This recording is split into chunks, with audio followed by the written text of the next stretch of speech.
Olá pessoal, vocês estão? Tudo bem? Tudo tranquilo?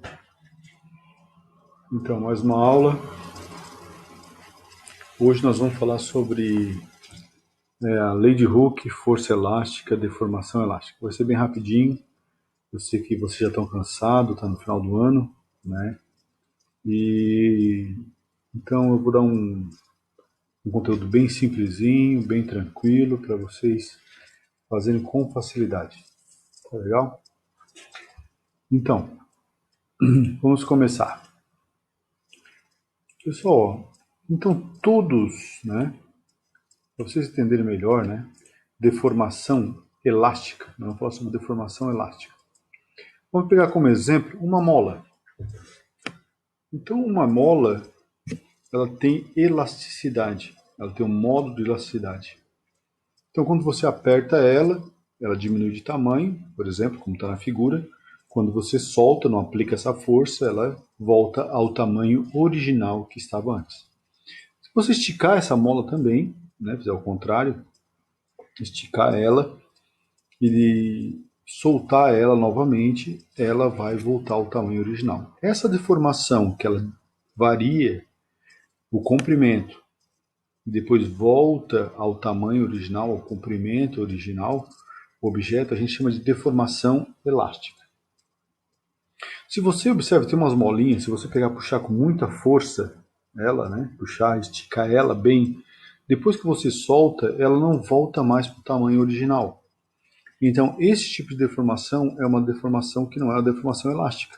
É uma deformação permanente que você fez, passou do modo de elasticidade da mola e causou uma deformação permanente. Né? Vamos supor, essa molinha aqui ó, esticou demais, os vãos aqui ó, entre um elo e outro já ficaram diferentes e ela perdeu o comprimento original dela, que era menor, e ela fica maior. Então, isso não é uma deformação elástica. Então, deformação elástica é aquela deformação que você aplica uma força na mola, por exemplo, ela deforma, mas depois que você tira essa força, ela volta a ter o mesmo tamanho. Se isso não acontecer, não é uma deformação elástica. Lógico que se você começar a fazer isso, apertar a mola, soltar, apertar, soltar, essa mola ela vai perdendo propriedade, porque ela vai esquentando, ela vai perdendo as propriedades de resistência, ela vai desgastando, vai oxidando, e ela perde essa elasticidade, ela diminui de tamanho, aumenta de tamanho, depende de como ela é utilizada. Certo? Isso na prática. Mas isso aí já é um desgaste do material. É diferente. Certo? Mas você pegou e fez uma experiência com uma mola e ela voltou ao tamanho original, é uma deformação elástica. Só que todos os objetos, certo? Não precisa, eu dei como exemplo uma mola para ficar mais fácil, que a gente consegue visualizar a deformação elástica. Agora, tem todos os objetos, todos os materiais que são sólidos, eles têm uma certa elasticidade, certo? Então, o ferro, um ferro maciço, uma viga de ferro, ela tem elasticidade? Ela acontece uma deformação elástica? Sim. Só se você pegar, apertar a viga de metal ou botar uma carga nela, ela vai deformar? Vai. Nenhum objeto é rígido completamente. Ele deforma. Só que não tanto quanto a mola, como a gente consegue ver ao olho nu, aquela deformação, aquele aumento de comprimento. Isso é uma deformação, às vezes, milimétricas, certo? Às vezes não dá nem 1 milímetro. Então a gente não consegue observar a olho nu, mas essas deformações existem. Né? Por exemplo, o concreto. O concreto ele é elástico? É. Se você aplicar uma força nele, uma deformação, você vai observar uma deformação no concreto. Ele é elástico, certo? Então, pessoal, tanto isso é verdade, porque quando se você mora numa casa num apartamento, se você mora numa casa de alvenaria, ou de madeira que seja, no qual a residência, se passa um caminhão lá na rua muito pesado, né, com carga, você sente a trepidação na parede. Não sente? Você não sente a sua casa se mexer? Não está passando, ou o prédio onde você está, quando passa um objeto muito pesado na rua, por causa daquela vibração? Por quê? Porque a parede ela se movimenta elasticamente. Ela joga para um lado e para o outro, ela vibra, certo? Ela se mexe e aquela deformação elástica. Ela é aplicada uma carga, ela vai e volta, tipo uma mola, certo? Só que é uma deformação milimétrica, a gente sente a vibração dessa, a gente não consegue ver essa deformação a olho nu. A ponte também, quando você passa por uma ponte de carro, você observa, você fica embaixo de uma ponte de viaduto, você vai olhar, quando os carros passam por ela, há uma deformação, a ponte ela se movimenta, isso dá para ver até o olho nu, né, a movimentação da ponte. Essa é uma deformação elástica, ela recebeu a carga, ela retorna ao tamanho original. Então é muito importante a gente estudar essa deformação na construção civil, em todos os materiais, certo? Porque é aplicado e nós temos que considerar essa deformação, essa carga, esse limite de deformação no objeto, na construção civil e em todas as estruturas ou máquinas que a gente vai projetar, nós temos que levar em consideração. Você não quer que uma viga seja elástica demais, nem elástica de menos. Imagina você ter uma laje lá que ela não deforma, certo? Ela é rígida, mas ela pode quebrar. Rígida demais, a qualquer vibração ela pode trincar, ela não absorve as vibrações. Ou se ela deformar demais, imagina você olhar, você está embaixo de uma laje e ver ela encurvada, aquela sensação visual de ela estar deformada demais. Ninguém quer isso numa construção. Então essa deformação ela tem que ser estudada, né, tanto em molas como em construções, em máquinas e assim por diante. Certo? Essa é a parte da física aplicada. Então, um prédio, quando tem muito alto, esse prédio de concreto aqui, vamos supor, o de aço, que seja, ele balança para os dois lados. Ele tem uma deformação. Tem até vídeos na internet mostrando pessoas que têm, às vezes, piscinas lá em outros apartamentos, quando tem vento, a piscina chacoalha para um lado e para o outro, um apartamento muito alto. Por quê?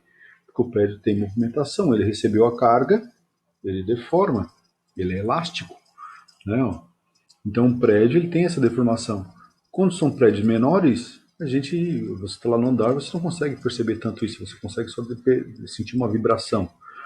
Mas, se você mora em prédios muito altos, que a gente não tem aqui em Tubarão, né, prédios de 50, 60, 70 andares, e você está no último andar, você vai sentir a deformação lá no último andar, certo? Devido a essa deformação elástica. Ele deforma, mas volta para o lugar.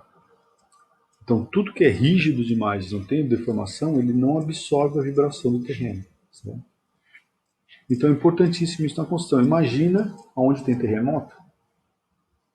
Então, onde tem terremoto, qual é o objetivo do terremoto? É fazer um prédio bem firme, bem sólido, bem rígido, sem elasticidade nenhuma? Não. Se você fizer um prédio desse tipo, ele não vai absorver a vibração, ele vai vibrar e ele vai ser destruído com um terremoto. Então, os prédios eles são feitos de forma a ser elástico, absorver a vibração. Né? Tanto no Japão, que existe muito essa tecnologia, né? De absorção de terremoto. Tem prédio que eles botam, não é botado mola em todos os prédios, certo? Do Japão, mas é botado uma estrutura absorvível que ela vai absorver, ela tem elasticidade e ela vai absorver aquela vibração da construção, né? Para ela não romper. Então a elasticidade é um benefício até um certo ponto, certo? Para a construção, a gente tem que fazer ela elástica.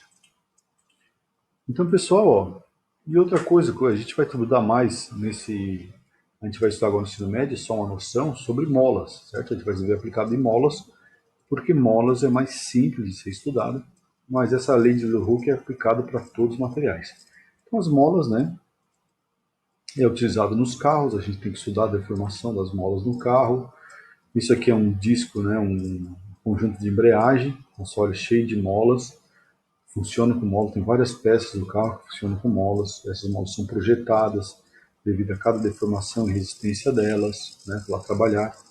Isso aqui é um dinamômetro, né, quem nunca viu um dinamômetro, né, isso aqui ele é feito para, é tipo uma balança, você bota o objeto aqui pendurado e ele vai medir o peso do objeto, ele vai através. E o que tem aqui dentro? Aqui tem uma molinha que ela estica, que ela deforma. Quando você tira o peso, ela volta para o lugar. Aí, quanto mais ela deforma, aí tem a marcação aqui, maior é o peso. Ela é feita com uma molinha. Ela é projetada. Esse aqui é um dinamômetro, né? Tem pessoas que, se você já viram, que é parecido com aquelas balanças que tem para pesar peixe lá, Eles usam barcos, que fica pendurado, né? Ela fica pendurada no teto e você pega um objeto, pendura aqui e vê o peso através aqui. Então, o que tem daquele objeto ali é uma mola. Fechou? Então, pessoal, ó, então a lei de Hooke, nós vamos estudar molas, que é mais fácil, é visível, né? É muito mais visível. Você vai trabalhar com objetos tipo sólidos, você consegue uma deformação muito pouca, elástica. Então, no ensino médio, a gente vai estudar com mais facilidade a parte das molas. Então, quando você tem uma mola, você coloca uma carga nela, você faz uma força, né? Ela tem uma deformação. Essa deformação a gente vai chamar de X, certo? Você aplica uma força X. Se você colocar uma força, o dobro da força, o que é que o Hooke percebeu? Você tem o dobro da deformação. Então, ou seja, a lei de Hooke nada mais é do que uma matemática simples e pura, certo? Essa lei mais simplificada, né? Onde quanto maior a força que você faz numa mola, vamos pegar como exemplo a mola, não vamos usar a mola agora, maior vai ser a deformação. Legal, né? Quanto maior a força, maior a deformação. Se eu triplicar a força, eu triplico a deformação. Então dá para fazer até por regra de 3, né? Mas ele criou uma equaçãozinha, que é uma equaçãozinha muito simples, que força ela é proporcional ao K vezes o X. O que é o K? Então essa deformação ela depende da força, mas depende da mola também. Se tu pegar uma mola que ela é fininha, que a espessura das paredes aqui são menores, você vai lá deformar mais com a mesma força. Se ela é mais espessa, né, se ela tem aqui esses elos aqui são maiores, ela vai ter uma deformação menor. Então isso a gente chama de essa dureza, essa dificuldade que você tem de deformar a mola. Tem aquelas molas mais duras, aquelas mais molinha, né, mais fininha. Então a gente chama isso de K, de constante elástica da mola, vai ser o K, ó, certo? Então quanto maior o K, mais força você vai ter que fazer para deformar essa mola. E o X é a deformação. X é a deformação em centímetros. Se ela pode ser para mais ou para menos. Se ela aumentou ou se ela diminuiu de tamanho, quantos centímetros. E F é a força. Então a lei de Hooke é baseada nessa equaçãozinha muito simples, que chama-se força igual a K vezes X. Fácil, né? Muito fácil. Então, ó, K é a constante elástica da mola, que é medida em Newton por centímetro. A gente vai usar centímetro. Na realidade, o sistema internacional é metro. Mas metro para uma mola é muita coisa, né? Então, ela vai deformar centímetros, né? Às vezes até milímetros. Então, nós vamos usar uma unidade de medida centímetros. Então, F é igual a Kx. Força é igual a constante elástica, que é o K, vezes o X. O que é constante elástica? É a dureza da mola. Quanto maior a constante elástica, maior vai ser, mais difícil vai ser deformar ela. Mais força tem que fazer, maior vai ser a força que tem que fazer. E X é a deformação. Quantos centímetros ela aumentou ou quantos centímetros ela diminuiu. Fácil, né? Então vamos para o exemplo, que eu acho que vocês vão achar muito fácil o exemplo, né? Só olha que simples. Então vamos ler juntos aqui, ó. Uma mola tem constante elástica de 10 newtons por centímetro. Determine a força que deve ser aplicada para a mola, para que a mola sofra uma deformação de 5 centímetros. Então, vamos ver a fórmula. Força igual a Kx. O que está pedindo? A força. Olha que simplesinho. O que eu tenho? Constante elástica, 10, que é o K, e tem a deformação, que é 5 centímetros. Ó, centímetro, centímetro, newton. É só pegar o K, que é 10, a deformação, que é 5, 10 vezes 5, 50 newtons. Vai, dá até vontade de rir de tão fácil que é. Só isso, professor? Só isso? Tá bom, isso aqui é a resposta. Tranquilo, né? Falei para vocês que ia ser fácil? Então, olha aí. Agora aqui, ó. A constante elástica da mola, é o K, é 30 newtons por centímetro. Determine a deformação sofrida pela mola ao se aplicar uma força de 120 newtons. Então, K, 30 newtons por centímetro e força. Ó, determine a deformação. Deformação é o X. Então, lá, força igual a Kx. Então, agora eu vou determinar o x. A força eu tenho, é 120, o K é 30 e eu vou determinar o x. Ó, passo 30x para o outro lado, 120 para cá, né? Não precisa trocar de sinal porque os dois trocaram juntos. O 30 está multiplicando, passa dividindo, 120 dividido por 30, 4 centímetros. Barbada, né? Quem quiser fazer por regra de 3 também dá, porque é uma razão em proporção, certo? É bem simples de fazer isso aí. Dá para fazer assim, ó. 120, 30 newtons deforma 1 centímetros e 120x. Aí você vai pegar e vai ver que vai dar 4. Quem sabe usar a regra de 3 pode ser também ó, razão em proporção, certo? Bem lógico. Vamos ver esse aqui então, ó.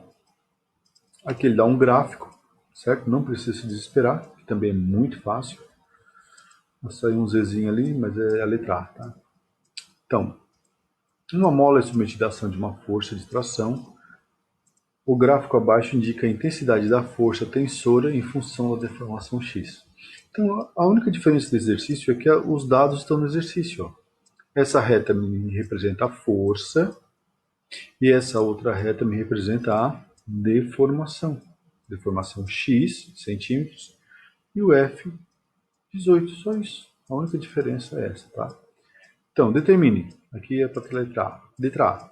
A constante elástica da mola. Então, vamos lá. A letra A, certo? Eu vou determinar a constante elástica da mola. O que é constante elástica? É o K. Então, eu preciso do F e preciso do X. Onde é que eu vou tirar esses valores? Do gráfico. Ó, quanto é que é o F? Quando o F é 18, o X é 6. Só isso, só isso. Ó. O F é 18, o X é 6. Onde é que está? No gráfico. Em vez de estar escrito no exercício, está no gráfico. Passo o 6K para lá, né? E o 18 para cá. O 6 está multiplicando, passa dividindo. 18 dividido por 6. 3 newtons por centímetro. Então, esse é o K, né? A constante elástica da mola. Esse é o valor da constante elástica da mola. Aqui era para ter um K, tá? Eu botei um X, mas é um K. Certo? Na hora de digitar, digitei errado.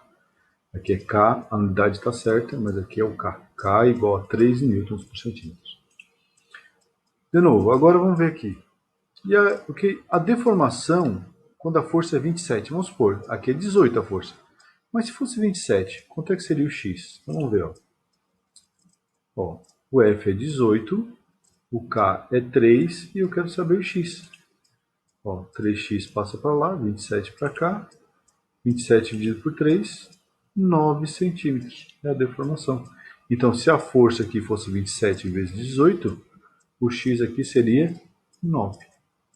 Só isso. Tranquilidade. Bem fácil. É só você se divertir, certo? Fazendo exercício que eu vou passar para vocês. Bem tranquilo.